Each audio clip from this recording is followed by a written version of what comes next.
Well, let's travel up the Mississippi a little ways to Memphis, Mm. where a bridge just like it honestly it looks like Superman like sneezed and his eye rays went off and just snapped this beam on this bridge going over the Mississippi.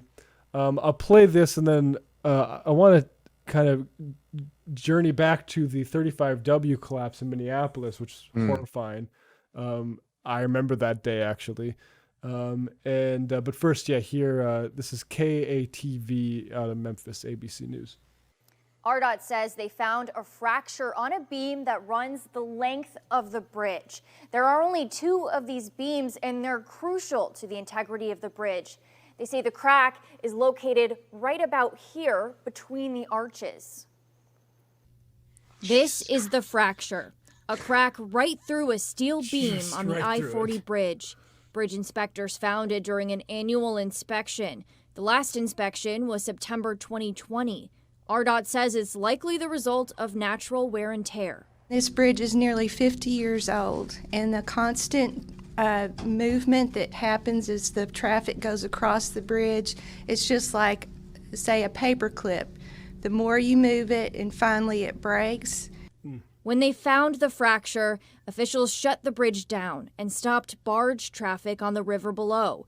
RDOT Director Lori Tudor says the inspection team saved lives. This fracture had the potential of becoming a catastrophic event that was prevented by our staff's diligent efforts in managing our bridge inspection program. Now they've called in engineering experts to evaluate the fracture and decide what to do about it. It is too early to be sure, but we are hopeful that a short-term and a long-term solution will be made available. Our goal is to reopen the bridge as soon as possible while ensuring the safety of motorists and barge traffic. Officials say the repairs could take months. About 41,000 vehicles typically cross this bridge every day. Beth. All right, Alex, thanks a lot. And river traffic is also shut down in the Memphis area until further notice. It's like I had just driven over that, only a couple months ago. Yeah. It's obviously a very high traffic bridge, but Jesus Christ, nothing says to me just society in decline as much as our inability to maintain our infrastructure. Yeah. And so before we get to the 35W thing, like, great that this was found in the inspections. Yes. But like you said, like these bridges built 50 years ago, this is like that's back in like the original Canes area that Biden's supposed to be returning us to, right? Basically. But I want to play this clip of this is New York Times piece on 35W, and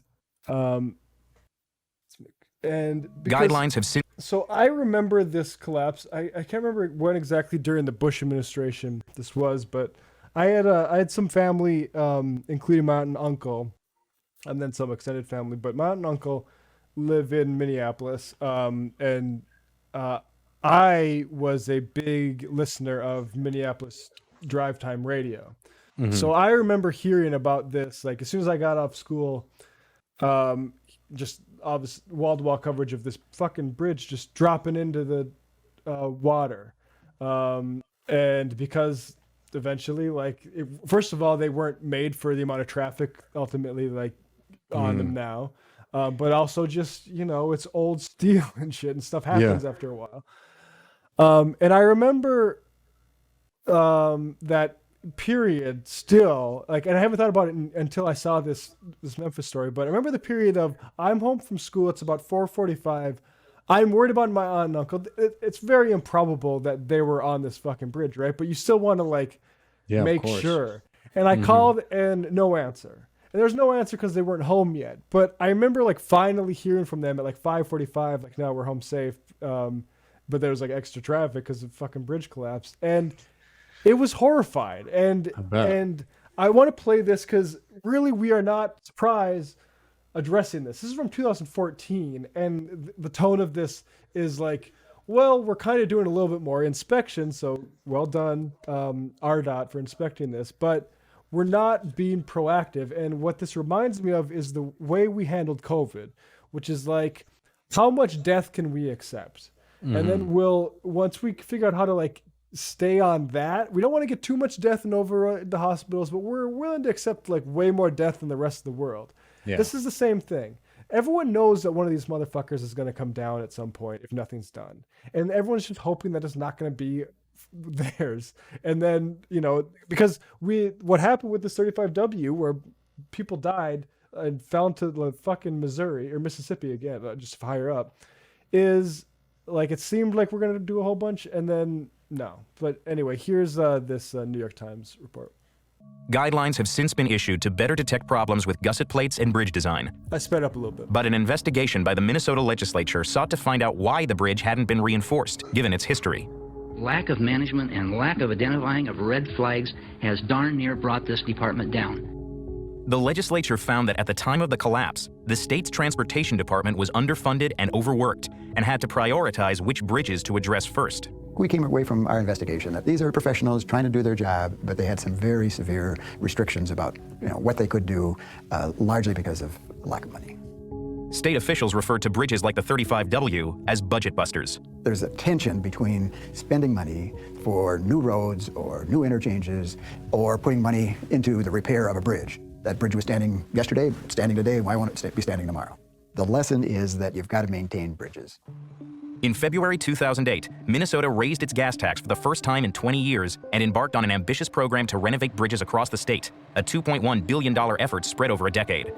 The new 35W bridge is state-of-the-art, built to last 100 years. While many states have stepped up bridge inspections and repairs, helped by the federal stimulus, engineers say it is still not enough, and in some parts of the country, they are doing little more than triage. They all know that the money is not there, so all they can do is the best they can do and hope that these failures don't happen in their jurisdictions. The nation's 607,000 bridges continue to age, and many carry traffic beyond which they were designed. 1 in 4 are rated deficient, and 1 in 30 were built like the one in Minneapolis, fracture critical, where if one critical piece were to fail, the entire bridge could fail. Barry LePatner spent years mapping the bridges in both categories, 8,000 of them, which he says are most at risk of collapse.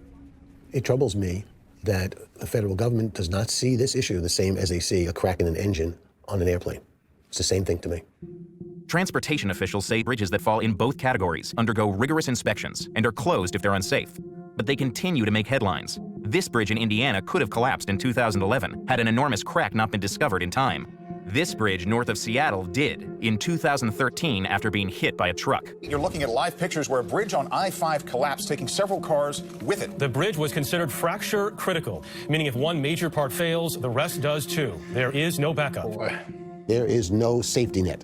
They're all vulnerable, and we should be immediately finding the funds to fix those bridges and give them greater structural integrity because they don't have any right now.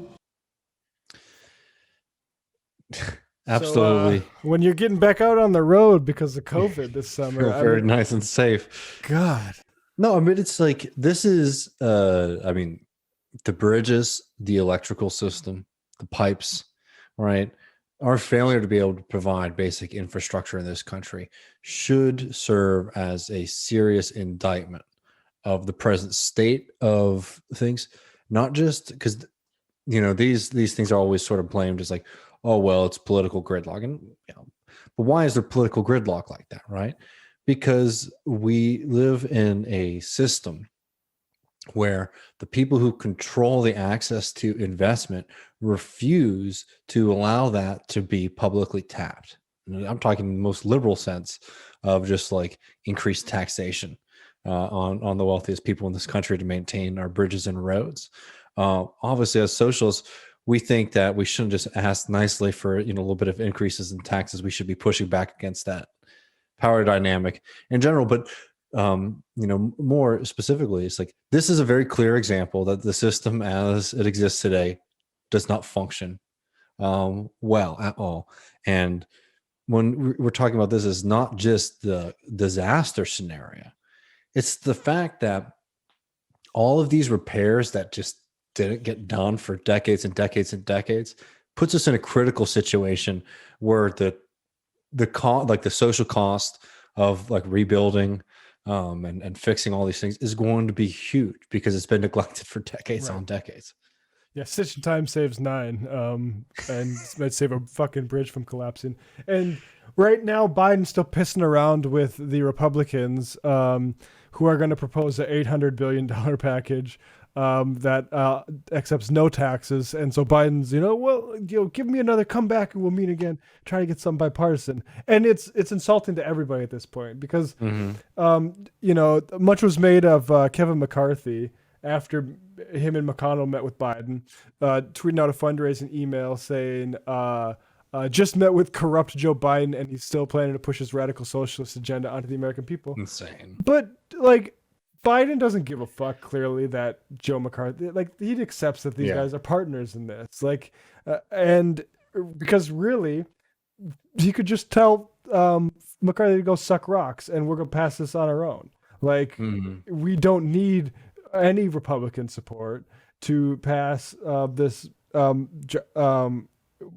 jobs bill, what they're calling it, the infrastructure bill. And it's fucking Nancy Pelosi. The way that just the way we sell it, Nancy Pelosi saying this once in a lifetime bill. To me, it's not you're not talking to me with that once in a lifetime stuff. You're talking to your rich people who are let's make sure we don't keep doing this stuff, right? That's what once in a lifetime means with Pelosi. They also say both her and Biden had their tweets were ranked 13th in the world in infrastructure. It's the fucking college rankings or something like that. No, the problem is our bridges are collapsing, you lunatics. It's not we're not we're failing, right? 13th, whatever. And our reliance on infrastructure in the sense of bridges and roads is extreme compared to a lot of other countries too. So in the sense of and not being a college rankings, but also it's extremely important here. As long as we're car-based society, that people aren't going to run the risk of falling into the water commuting to work every day. I mean, it really is when you think about it poetically, and for instance, the importance of the Mississippi to the American Empire, that we literally can't span it anymore. No, that's great. I mean, it's there is something horrifying and poetic about that. So Biden should go without Republicans and pass something, and everybody wants it. It's one of the easiest sells in politics because everybody knows the roads suck. And there could be a lot, there's a lot of repairs that are needed, and there's a lot of things that haven't been done that need to be done too. Yep. That's where we stand there. And also, if one of these bridges collapses and the Democrats haven't passed anything on this, no one's going to give a fuck about the Republicans, right? Mm-hmm. This is going to be the Democrats' failure to have addressed this stuff when they had the chance. You have 2 straight presidents that come into office with all 3 branches of government, right? To your point about the gridlock, that's the gridlock.